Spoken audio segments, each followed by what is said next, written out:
नवग्रहों में कर्म प्रधान देवता तथा न्यायाधीश शनिदेव हो रहे हैं अस्त।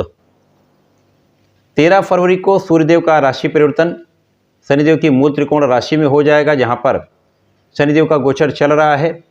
जब भी कोई ग्रह अस्त अवस्था में जाता है तो उसका प्रभाव तथा उसके कार्यकत्व के भाव में निर्बलता आती है। जब शनिदेव अस्त अवस्था में जाएंगे तो वो समस्त राशियों पर किस प्रकार का प्रभाव देने वाले हैं, किस प्रकार का भाव उत्पन्न हो रहा है, आज मैं उसके बारे में संपूर्ण विश्लेषण करने जा रहा हूँ। जय श्री गणेश, नमस्कार। मैं आचार्य संजय द्विवेदी। मेरे समस्त प्रबुद्ध दर्शकों का मेरे चैनल पर हार्दिक स्वागत है। जब भी किसी ग्रह के साथ सूर्य का प्रभाव आरंभ होता है, सूर्य का युति प्रभाव प्रारंभ होता है, तो सूर्य के आभा मंडल के कारण, सूर्य के स्पेसिफिक ऑरा के कारण उस विशेष ग्रह का प्रभाव न्यून हो जाता है, उसके प्रभाव में निर्बलता आ जाती है, जिसके कारण वो अस्त अवस्था में चला जाता है। परंतु ये भी स्पष्ट है कि कोई भी ग्रह अस्त अवस्था में जाता अवश्य है, उसके कार्यकत्व में कुछ निर्बलता भी आती है, परंतु उसका कार्यकत्व, उसका उत्तरदायित्व, उसका कार्यक्षेत्र निर्बल होने के बाद भी समाप्त नहीं होता है। तो कहीं ना कहीं कुछ निर्बल प्रभाव मिलते हैं, परंतु संपूर्ण रूप से ये नकारात्मक प्रभाव नहीं देते। अब शनिदेव तो न्यायाधीश हैं, कर्म प्रधान देवता हैं, जो कर्मों के अनुसार लाभ की प्राप्ति कराते हैं, फल देते हैं। तो जब उनके साथ सूर्यदेव का जो पिता पुत्र का संबंध बन रहा है, ये किस प्रकार का रहने वाला है, ये अलग अलग राशियों के लिए अलग अलग भाव में बनेगा, अलग अलग स्थानों पर बनेगा, उसी के अनुसार ही परिणाम की प्राप्ति हो। आज मैं वृषभ राशि के लिए शनि के अस्त अवस्था का क्या परिणाम प्राप्त होने वाला है, किस प्रकार से इस अवस्था में आप लाभ ले पाएंगे, इस अस्त अवस्था में निर्बलता का क्या कारण है तथा उसका क्या निवारण है, संपूर्ण विश्लेषण में करने जा रहा हूँ। वृषभ राशि के लिए शनिदेव अत्यंत कारक भी हैं, भाग्य तथा कर्म के स्वामी हैं।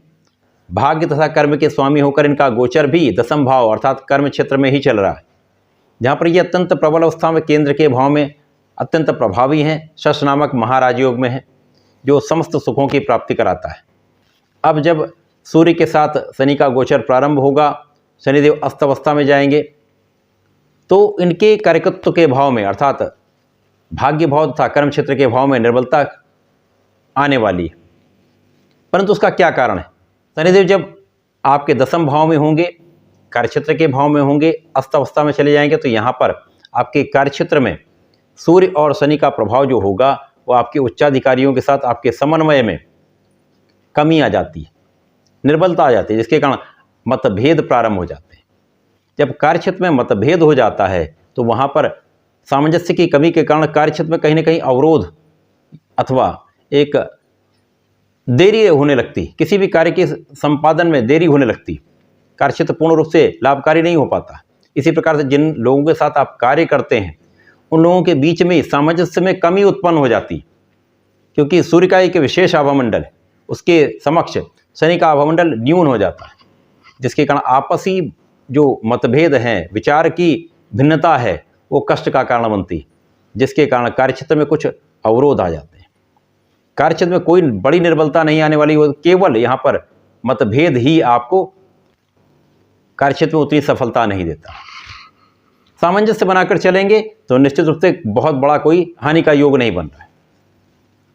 शनिदेव के प्रथम दृष्टि का प्रभाव आपके द्वादश भाव पर होगा। शनिदेव निश्चित रूप से यहाँ पर आपके व्यय को कम करने वाले हैं। अस्त अवस्था में होकर ये सबसे बड़ा आपको लाभ मिलने वाला है कि यहाँ पर आपके व्यय कम होने वाले हैं। लेकिन यात्राओं में थकान की स्थिति बन सकती, यात्राओं से कुछ कष्ट की अवस्था बन सकती, कुछ शारीरिक समस्याएं हो सकती। शनिदेव का प्रभाव यहाँ पर निश्चित रूप से आपके सुखों के भाव पर है। सूर्य और शनि का प्रभाव सुखों के उपभोग में समस्या कर सकता है, क्योंकि कार्य की अधिकता होगी।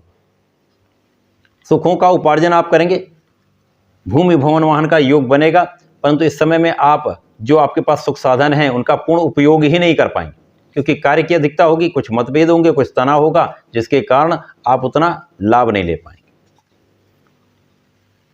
शनिदेव का प्रभाव आपके सप्तम पर होगा। अब यहाँ पर सबसे अधिक जो समस्या आती है वहाँ पर जीवन साथी के भाव पर आती है। यहाँ पर मंगल की राशि है। शनिदेव का प्रभाव यहाँ पर इस भाव की प्रगति कराएगा, परंतु ये मतभेद अवश्य देगा। जीवन साथी के साथ मतभेद होंगे तो कहीं ना कहीं क्लेश की स्थिति बनती है, लेकिन यहाँ पर आपके साझेदारी के भाव को प्रबलता मिलने वाली। यहाँ पर निश्चित रूप से यहाँ पर जो आपके कानूनी समस्याएं हैं वहाँ पर सॉल्व हो जाएंगी। साझेदारों के बीच में जो मतभेद हैं वो भी समाप्त होंगे। कार्य के भाव की प्रबलता आपको प्राप्त होगी। यहाँ पर साझेदारी में विशेष आप लाभ ले पाएंगे। जो लोग नया कार्य क्षेत्र प्राप्त करना चाह रहे हैं, नई नौकरी का प्रयास कर रहे हैं, नया व्यापार का प्रयास कर रहे हैं, यहाँ पर उनके कार्य को सफलता मिलने वाली, कार्य सिद्ध होने वाले। तो यहाँ पर शनि का प्रभाव अस्त अवस्था में होकर भी आपके लाभ को ही बढ़ा रहा है। केवल यहाँ पर आपको अपने मानसिक बल को बढ़ाना होगा, क्योंकि यहाँ पर शनि और सूर्य का प्रभाव कहीं ना कहीं आत्मबल को भी कम करता है। पिता पुत्र का संबंध होने के पश्चात भी कुछ निर्बलता अवश्य होती है, परंतु सूर्य भी यहाँ पर दिग्बली है, शनि भी दिग्बली है। तो यहाँ पर कार्यक्षेत्र बहुत कुछ कष्टदायक नहीं होने वाला। यहाँ पर बहुत टेंशन लेने की आवश्यकता नहीं, केवल यहाँ पर सामंजस्य आप बनाएं। वृषभ राशि के जातकों के लिए बड़ा कष्ट का समय नहीं है, क्षणिक समय है जहाँ पर मतभेद के कारण अवरोध या समस्याएं आएंगी, उनको आपको ही सॉल्व करना है। सामंजस्य बना लेंगे तो यहाँ पर कष्ट दूर हो जाएंगे, लाभ की प्राप्ति अवश्य होगी। वृषभ राशि के जातकों को प्रतिदिन भगवान सूर्यदेव को जल देना चाहिए, भगवान शिव पर जलार्चन करना चाहिए तथा प्रत्येक शुक्रवार को पंचामृत से अभिषेक करना चाहिए। यहाँ पर यदि आप पंचामृत से अभिषेक करें तो आपका चंद्रमा भी प्रबल होगा, सूर्य भी प्रबल होगा, तो यहाँ संपूर्ण रूप से शुक्र की प्रबलता प्राप्त होगी, जिसके कारण आप अत्यंत बलवान रहने, आपकी लग्न बलवान रहने वाली। जब लग्न भी बलवान होगी तो निश्चित रूप से ये समय आपके लिए अत्यंत अनुकूल हो जाएगा। तो इस समय आपको लाभ लेना चाहिए। धन्यवाद, नमस्कार।